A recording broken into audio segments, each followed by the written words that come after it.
On a completely normal drive home from work one day, for whatever reason, I started thinking about snowmen. But I'm not talking about Jack Frost or good old Frosty you can slap a hat on and they'll spring to life with joy and holiday cheer. I was thinking evil snowmen, angry beasts forged from ice and snow. So in this video, I'll be making sculptures of those snow monster creatures.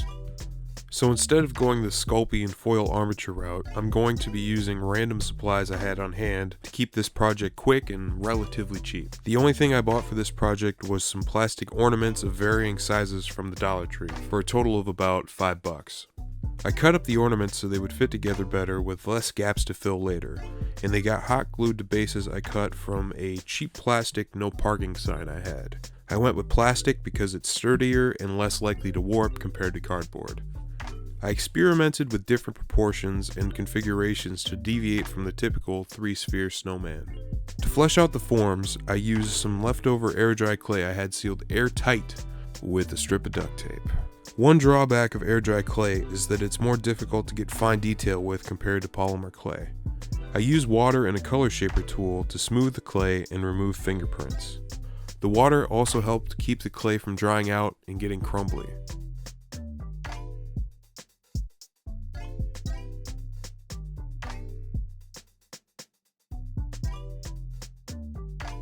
For this snowman, I use wooden skewers for arms that extend to the base.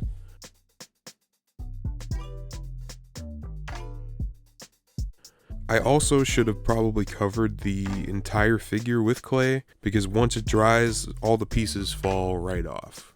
Nothing a little bit of hot glue can't fix. For the coal eyes and buttons, I used Pebbles I bought from the Dollar Tree. You could use, rocks from your driveway or your neighbor's driveway. Whatever you got will work. Super glue and activator were used for the beadier eyes, where the amount of hot glue needed to make them stick to the figure would obscure the detail of the pebbles. With the bit of translucent Sculpey I had, I made a bunch of teeth and made a few of the larger teeth dull at the end so they could work as carrot noses.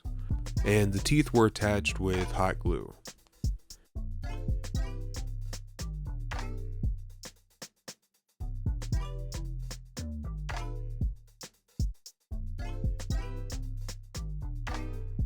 This big guy was a bit top heavy, so I added some pennies to its base to make sure he wouldn't fall over. I made a second pass with the last of my air dry clay to build up some areas, like adding to the lower lip and going over these stones I decided were too big to be eyes. So those will be eyebrows now.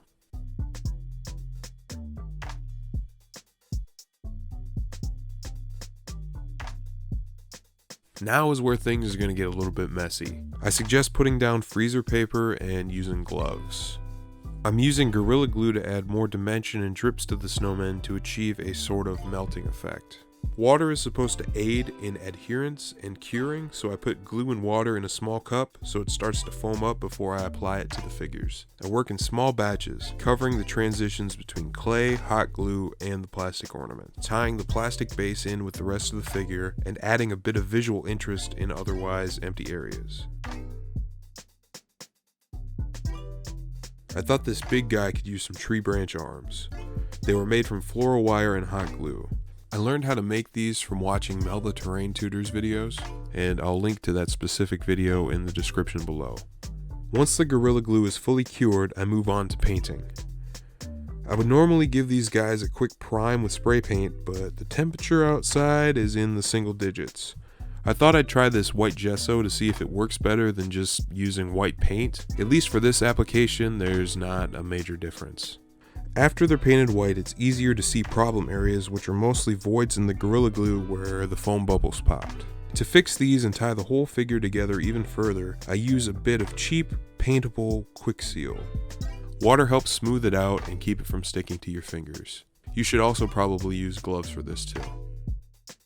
To paint the snow on these snowmen, I use a saturated blue to fill in all the recessed areas, including around the eyes and inside of the mouths.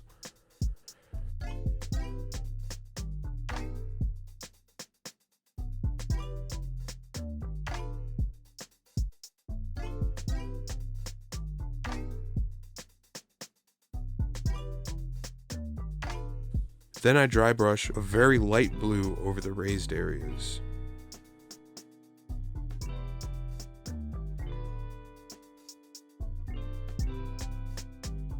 Then I go back in with a pure white and dry brush only the highest points, making sure to leave the majority of that light blue showing through.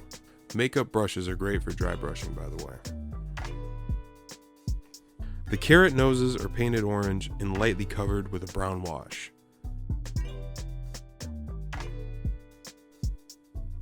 The coal eyes and buttons are painted black and then dry brushed with a dark gray. And that's how I made these snow monsters. The process was a bit convoluted, but I think it's important to show that you don't need special or expensive materials to make art. So here's the lineup. We've got a portly gent who looks very pleased with himself. Maybe he just made some money in exchange for granting a wish that won't come true quite as promised. There's a slush monster rising out of a puddle of melting snow, refusing to surrender to the winter sun and the impending threat of spring. And a snow golem with a menacing scowl and icicle teeth, built to scare off would-be snow fort demolishers. He also kind of looks like he's singing.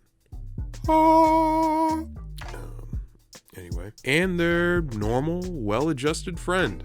Yeah, I made a normal snowman too, without all the bells and whistles, just to prove I could, I guess. So, if you don't like making monsters, you can still make a snowman. Not necessarily on brand for this channel though. Anyway, let me know what you thought about this project in the comments below, and leave any suggestions you have for videos you'd like to see in the future from me. If you like this video, gorilla press that like button, wrestling thing. And since you've made it this far, consider subscribing to see what sort of stuff I come up with next. Thanks for watching, and I'll catch you in the next one. I think I gotta go shovel the driveway again.